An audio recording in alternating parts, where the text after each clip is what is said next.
మనకి 1 టేబుల్ అంటే ఒకే ఎక్కం వస్తే 9 టేబుల్ ఏ విధంగా సులభంగా రాయొచ్చో చూద్దాం.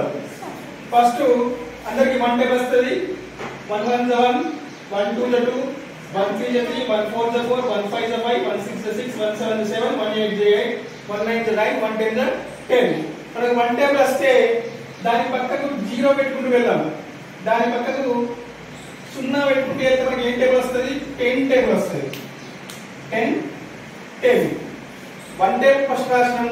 దాని పక్కకు 0 పెడితే ఏమొచ్చింది? 10 టేబుల్ అయిపోయింది. మరి 9 టేబుల్ ఏ విధంగా సులభంగా రాసుకోవడం చూద్దాం. మనకు 10 - 1, 10 - 1 అంటే 9, 10 దగ్గర 1 పోతే 9. దాన్ని యూజ్ చేసుకొని 9 టేబుల్ రాద్దాం. 10 టేబుల్ కి 1 టేబుల్ తీసేద్దాం.